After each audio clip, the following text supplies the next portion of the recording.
Hello, everyone out there. I'm Jacquis. And I'm Sophia. Welcome to the Nightly from Hatch, a slumber party for pop culture lovers.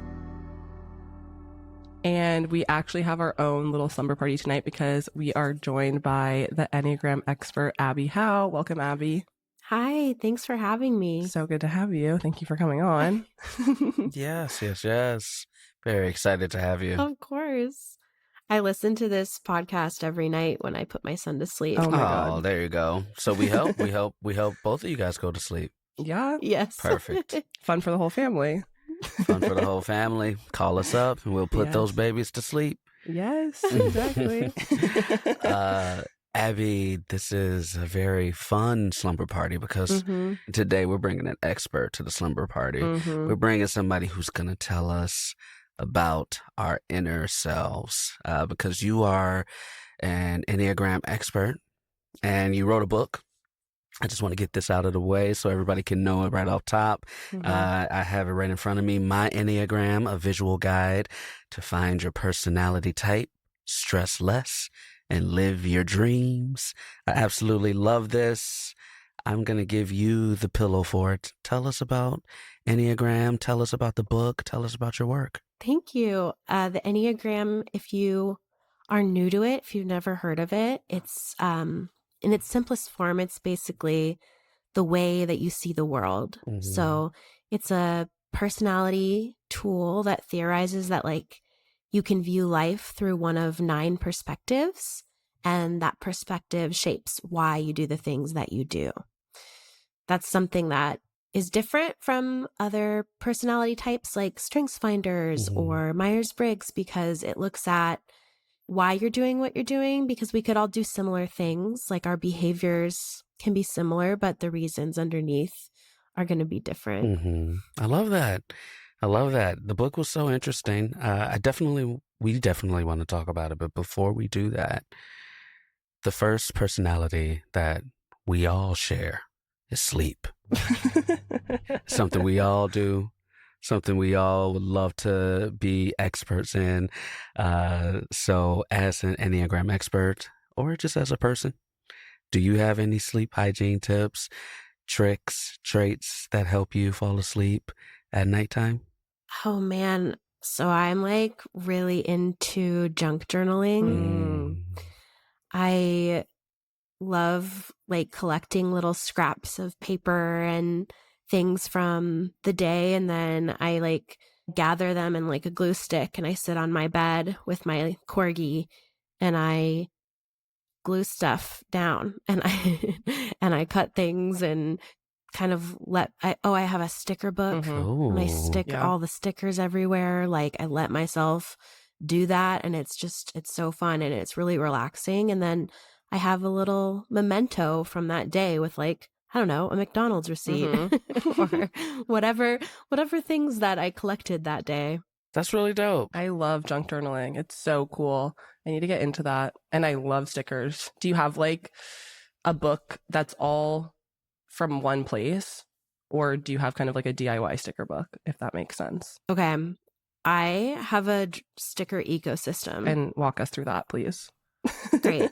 So I've got a big old drawer and there's a lot of loose stickers. I have stickers from when I was in 3rd grade. What? Oh my God, that's awesome. They still got stick on them? Sometimes I got to add a little glue to the back. Come on.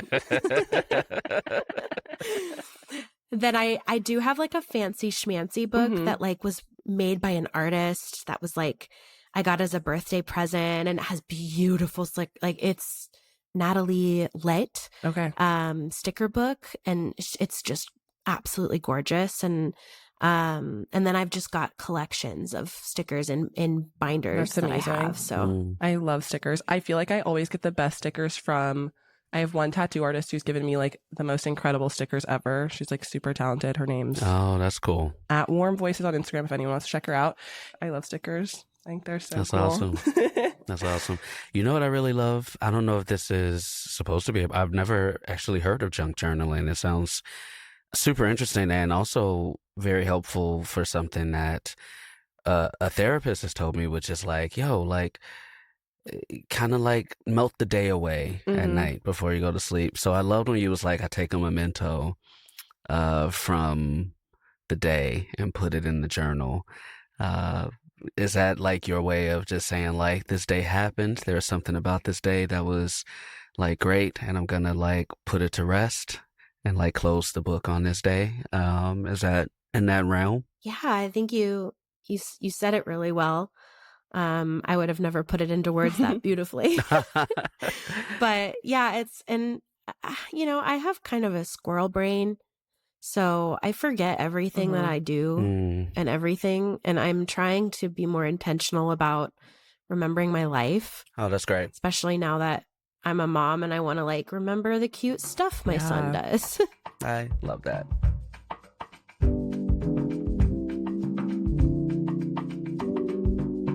Okay, so you've explained what Enneagram is. Can you give us like why this is something we should care about? Why is this something that we should want to engage with and know about for ourselves and others? That's a great question. Because if this is just like some fun fact at a cocktail party, it doesn't really do anything for your life. Well, I'll answer in terms of how it helped me. When I learned my type and my core motivations, it was like seeing things that I knew about myself, but I'd never put into words.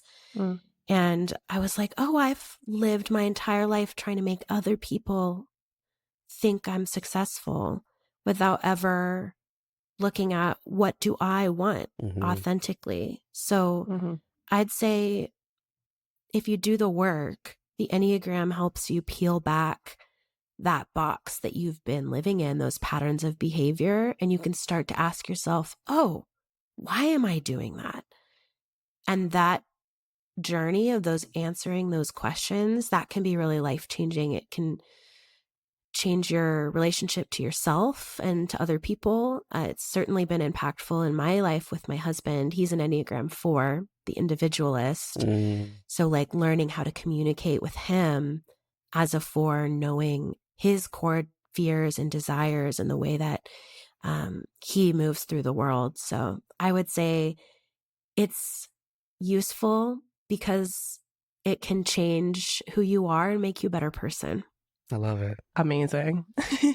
Maybe I'll give a little rundown of what the 9 personality types are. And then I'd love to hear from you guys what types you think you are. And then also I have some like sleep tips, which we could do if we have time at the end. Yeah. At least for our types.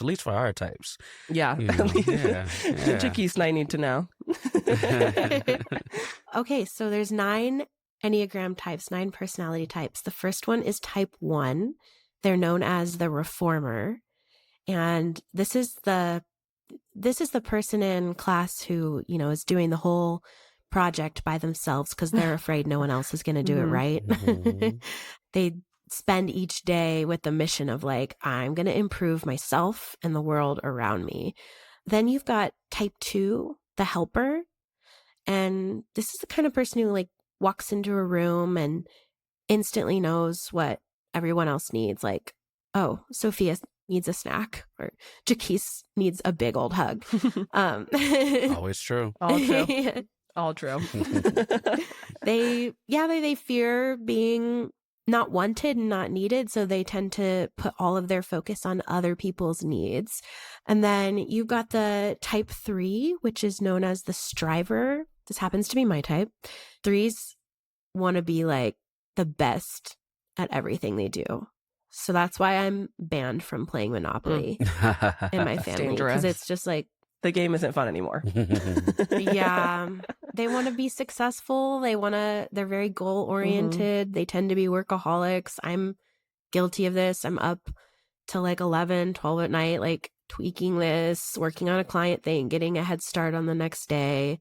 That's why I started junk journaling, actually, because I was like, this is not healthy. Like, and I wasn't sleeping well. So I was like, I need something creative and kind of mindless to get my mind off of like the roller coaster that I think is like an Enneagram 3's mind. And then the next type is Enneagram 4. the individualist. And that's the type that's sitting there like right now listening to this. And they're like, I don't have a type. I'm too unique. You can't put me in a box. Like, this is silly. Mm-hmm. They're like very creative people. Then you've got type 5, the seeker. Have you guys seen Parks and Rec? Yes. Yeah. Ron Swanson is like a textbook 5. Okay, that makes sense. Okay, good to know. Yeah. So like when he learns that like people online, like companies get information about them when he accepts those cookies, mm-hmm. he throws his computer in the dumpster. Yeah. That's a 5. That's a 5. Okay. They're just like lifelong learners. Mm-hmm. They also like tend to become experts in things like woodworking or volcanology, just like go down these rabbit holes. Then you've got Enneagram 6, the Loyalist. If I murdered someone, I know exactly who I want helping me bury my body. Sorry, that's not very like, it's not very slumber party mood. That's all right. Sorry. Listen, we talk about murder. But listen, the 6s, they'd help you. They help you. You know? Yeah, ride or dies. Ride or die. Ride or dies. Yeah. Yes, they have your back. Then you've got type 7, the enthusiast. This is like the Enneagram's jack of all trades. Gotcha. So like people capable of pursuing endless things, adventures. They struggle with like the ultimate FOMO, fear of missing out, you know? Yeah. Then you got type 8, the protector. Uh-huh. And most people, when they find out their type, they're like, yeah, that's me. Unfortunately, I do that. But 8s are usually like, hell yeah. They don't shy away from the truth. Like, may the bridges I burn light the way, you know? They're all about protecting themselves and the ideas that they believe in. And then last but never least, we have type 9, the peacemaker. And these are people who are cultivating inner and outer peace 24/7. Personally, I think that you should try to find a bunch of 9s and have them on this podcast because they are the kings and queens of coziness. Okay. We all need to take notes from them. Okay. They're really good at cultivating an atmosphere of peacefulness. Interesting. I would think we have a few friends that lead our slumber parties here at the nightly. And one of them that I think would fall in this too probably would be Kristen and Josh. Yeah, I could see that. Yeah, I could definitely see that. Yeah, like we got some peacemakers. We've definitely got some peacemakers. We got some peacemakers here in the Pillow Fort. I agree. Yeah. As I was reading these personally for me, I was just like, man, and I think this would be true for a lot of us. Like there are little bits and pieces of many of these that like I related to. But it was so enlightening for me when I took the quizzes and was like going back and forth and reading up. Like at the end of the book, or throughout the book I should say, you have like, what if you're this type? What if you're that type? How to love this type? How to love that type? Which I thought was like so interesting. Can we get into like our quizzes? We want to hear what we... Yeah, perfect. Please. Perfect. So there are 2 quizzes in this. One of them is pretty short. It's just 5 questions. And then the second quiz, which was much longer, 11 questions. You can choose as many answers to each question. And then at the end of the quiz, you tally up how many answers you gave that would go into specific types. And then you kind of make up your like tally, your number and everything like that. And so I had 7 under one number, had 5 under another, which were type 3 and type 6 were my like 2 types. Wait, Jacquis, same. For real? Yeah, for real. I love that. Not same breakdown, but that's kind of what we came out to. Yeah, so the striver and the loyalist. And the loyalist I got. I was like, yeah, that sounds like me to a T. I strive to be pretty loyal and helpful and everything like that. But the striver was interesting to me because that's what I got the most on that second quiz. 7 of them. But I am an overthinker and I'm realizing that in my life. And so it was just very interesting to me. I thought it was really dope. Yeah. Oh man, thanks for sharing that. Yeah, Sophia, what did you get? And then Should I go? yeah, you should definitely go. And then Abby, I would love to know what you think about both of ours. You can diagnose us and explain. You can help us fix everything about us. Please. I mean, I ended up with the same, like, kind of 3 and 6 were the most dominant ones I found. It was very interesting to take. I love a personality quiz. I think they're super, super interesting. Yeah. So you got 2 3s and 6s here. Yeah. Tell us about ourselves. Well, you guys, you did a good job taking the test. Thank Good you. job. Needed that. I think there's a little bit of a step process to finding your type, and you did the first one, which is you kind of get an array of numbers that you might be. So we've got a 3 and we've got a 6. The next step would be really zeroing in on the core motivations of those 2 types. So that's how you ultimately find your number. I call them the core 4. You've got your core fear, your core desire, the thing that you're always running towards, your core weakness, which is something else that sets the Enneagram apart from other typing systems, is it helps you manage your weaknesses instead of letting them manage you kind of unconsciously. And then lastly, you've got like your soul message, which is the thing that you need to know, but it's not top of mind. You're not like waking up thinking, what am I going to do about my soul message today? You know? So yeah, let me tell you the core motivations of type 3 and type 6. And I'd love to hear your thoughts about that. So for 3s, their core desire is to be successful and accomplish their goals, and they do everything in their power to not be seen as unsuccessful. That's their core fear. They want to make the people in their lives proud. They want to make sure that they look good. So something that 3s struggle with is authenticity. Like their core weakness is like a self-deceit. They can become like chameleons and be who they think they need to be in order to look successful or be successful. As a 3 myself, when I was a little kid, I used to tell people my dad worked for the CIA because I thought that made me look really cool. And it did. And it does. And he does.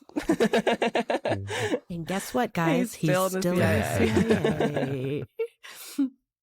But that's something that 3s can struggle with is being honest, really more with themselves of this is who I am and this is what I want, instead of what do other people think of me? How am I being perceived? And then their soul message is just to know that you're valuable and worthy based on who you are and not for the things that you check off your to-do list. Then the 6, their core desire is to feel supported and like they've got everything together. Nothing's going to fall apart. So they don't want to feel like the ground is unstable, whether that be like financial or relational or spiritual. They really thrive in routine with safety. They want to make sure they're safe. So they spend a lot of time thinking about how they will be unsafe. Like, how can I troubleshoot the possibility of me not being safe? There's a lot going on inside. And their core weakness is anxiety, just like that constant, hamster wheel of what if this happens? What if this happens? It's hard for them to find like true peace. And then the soul message of an Enneagram 6 is there's this quote that's like, all will be well and all shall be well and all manner of things shall be well. Just being present and here is really important for 6s. And when they get to that, that's when 6s really grow and thrive. Man. Well, I'm going to call my therapist and tell him he's fired. I don't need him. I don't need him no more. I figured life out. You figured it out. Because both of those, it's really funny because as you were talking about 3, I was like, yep, I'm an actor and entertainer, so of course it's like success. And then when I was younger, I used to, for whatever reason, I remember I would tell people I was a year older, or I told somebody like, yeah, man, I'm from Detroit, because I just thought it made me look cooler. So I would do that. But like, as I've gotten older, I don't do that as much. So I relate to about half of that now. Because now I'm just like, you gonna get what you gonna get, bruh. Like, Jacquis is Jacquis. And so, like, I've melted some of that away and have replaced it with most of 6, which is I struggle mightily with anxiety and overthinking and worrying.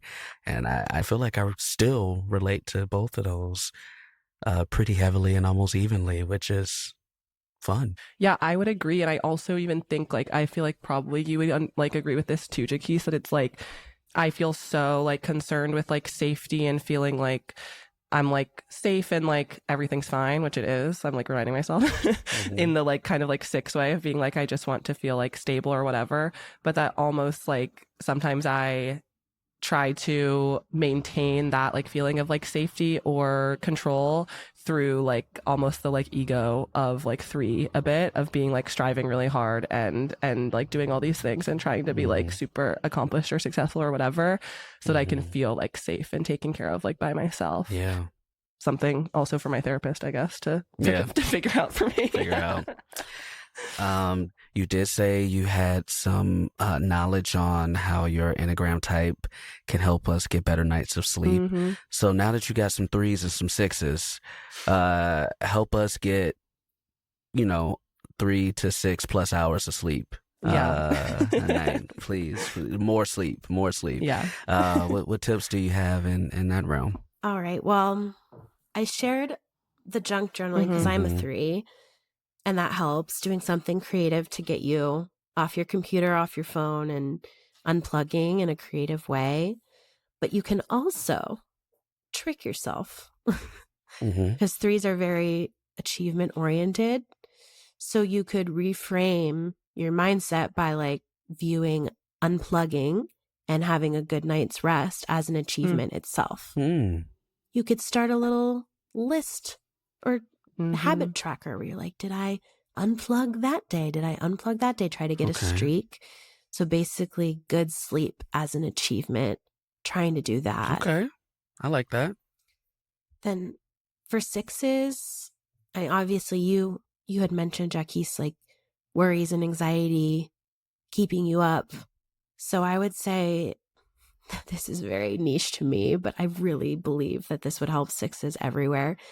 Picking up a cozy fantasy novel like Legends and Lattes or like Emily Wilde's Encyclopedia of Fairies, like something, no thrillers or horror, no looking at your phone, just like something completely in another world that's really low stakes, and sinking into that can be helpful for calming that monkey mind thing that's going on.